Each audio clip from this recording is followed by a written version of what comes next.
I will. A big thanks for an awesome introduction to our Halloween edition of CNN Student News. We'll have more of your impressive pumpkin prowess later on, but we start today with the Affordable Care Act, which is usually known as Obamacare.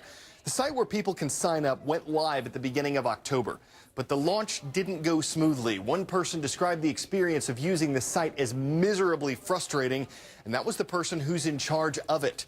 Kathleen Sebelius is the U.S. Health and Human Services Secretary. Her department is responsible for different parts of Obamacare. That includes the enrollment website and the problems that have come with it. I am as frustrated and angry as anyone with the flawed launch of healthcare.gov. So let me say directly to these Americans, you deserve better. I apologize. Secretary Sebelius faced hours of questions during that congressional hearing yesterday.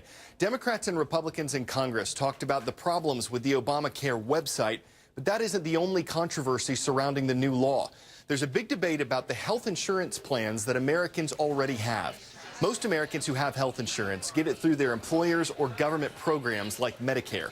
But more than 15 million Americans have individual health care coverage. When this law was proposed, President Obama and his administration said many times that Americans could keep their health care plans. But people who work in the insurance industry say most of those Americans with individual plans will see changes or even cancellations. Just the facts. The Cold War was a historic period that started after World War II. The main opponents were the United States and the former Soviet Union, although other countries were involved as well. The Cold War included spying between countries, but it never developed into a direct military conflict.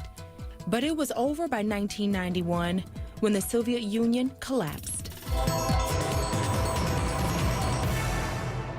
One of the biggest symbols of the Cold War was in Germany, the Berlin Wall. It split the city and the country in half, separating communist East Germany from democratic West Germany.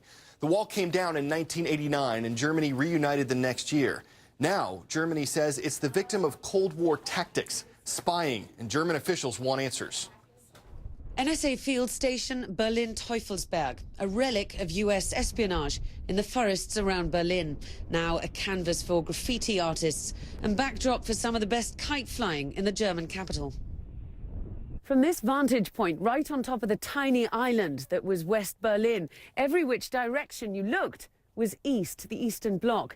This was one of the most important surveillance posts of the Cold War. Now, if the allegations made in Germany's Der Spiegel magazine are true, the United States has used an even more conspicuous location from which to gather intelligence, though this time on its friends. That's its own embassy roof, a stone's throw from government quarters. Germany's interior minister has promised to expel any US diplomats proven complicit in spying operations, including alleged eavesdropping on the Chancellor's personal mobile phone. Germans are especially sensitive to the dangers of state surveillance and the destructive nature of a society which spies on itself. The Federal Commission for the Stasi Records, the secret police force of the former East Germany, understands perhaps better than most why intelligence gathering needs controls. We have a very direct historical link to what it means if a state does not respect the boundaries of privacy and the rights of its own citizens. So the shadow of the past kind of lingers always when something is seemingly not so dramatic to an American, like a wiretapping of a cell phone, happens. Delegates from the European Parliament are already in DC demanding an explanation. Germany's top intelligence officers are set to follow, trying to establish a mechanism whereby intelligence agencies operate within acceptable international frameworks, whilst holding to account counterparts who've reportedly failed to keep faith with their allies. Diana Magnay, CNN, Berlin. It's time for the shout-out. Who was the captain of the Queen Anne's Revenge? If you think you know it, then shout it out. Was it Edward Teach, John Paul Jones, Francis Drake, or Jack Sparrow? You've got 3 seconds. Go. The Queen Anne's Revenge was captained by Edward Teach, also known as Blackbeard the Pirate. That's your answer, and that's your shout-out. In the early 18th century, Blackbeard terrorized the waters along the Virginia and Carolina coasts and out into the Caribbean. He was eventually killed in a battle with British troops.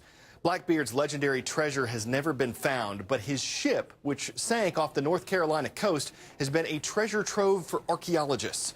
On Monday, divers recovered 5 cannons from the wreckage. The guns weigh 2,000 to 3,000 pounds each. Including these, 20 cannons have now been salvaged from the ship.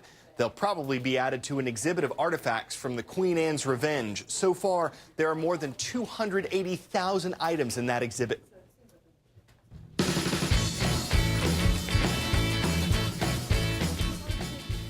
It's Halloween, and for many retailers, business is booming. Average spending may be down a bit from last year, but consumers are still expected to spend about $6.9 billion on all things sweet and scary. Here are 5 things you might not know about the business side of Halloween. First up, the average Dracula is expected to spend about $75 on the holiday. That includes money for decorations, costumes, candy, and having some fun, according to the National Retail Federation. All those fake spiderwebs and tombstones add up. If you break down decorations alone, retailers estimate that the average person will spend $21 on them. That makes Halloween second only to the Christmas season in decorating. The candy of choice?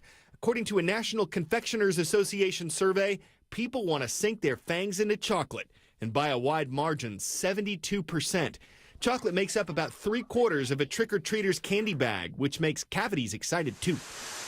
In second place in the candy market, there's the time-honored fall classic, candy corn. It's the sweetest corn. The tricolored confection was invented in the 1880s. What is now the Jelly Belly Candy Company has made it pretty much the same way since 1900, using mostly sugar, corn syrup, and marshmallow.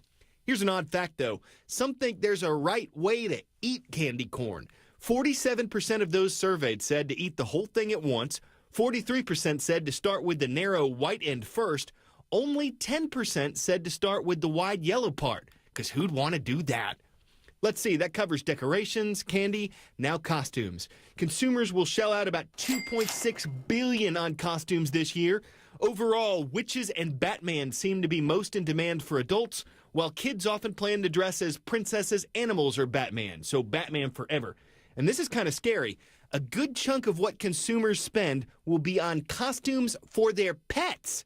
Retailers expect that humans will spend $330 million to totally humiliate Fido and Fluffy for their furry photo ops. Awkward pet photos or first world problems. Either way, it's frightening.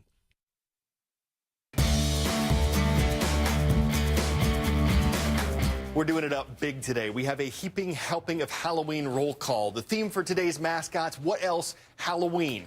There are some demons from Greenway High School out in Phoenix, Arizona watching. Wouldn't be Halloween without ghosts. Kaukauna, Wisconsin is home to the Galloping Ghosts from Kaukauna High. How about goblins? We have those too. The Harrison Goblins from Harrison, Arkansas. And the Blue Devils get a mention.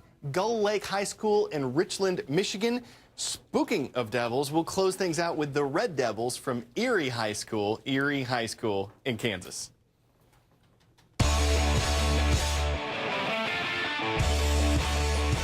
We asked for your pumpkin creativity, and you delivered. Some Red Sox love from students in Bangor High School in Maine. We got this carving of Totoro from a Japanese exchange student. Little mascot mastery from the Hawks out in Yuma. Next up, a sugar skull. The iReporter said it took her 3 hours to paint this. Time well spent. This wolf design is, one group of iReporters sent us a picture of their triple pumpkin display. And finally, a carving that's close to our hearts. Thanks to everyone for sending in your iReports. If you want to brag about them on Twitter, you have our permission to go trick or tweeting. We hope you have a very happy and safe Halloween. For CNN Student News, I'm Carl Azuz.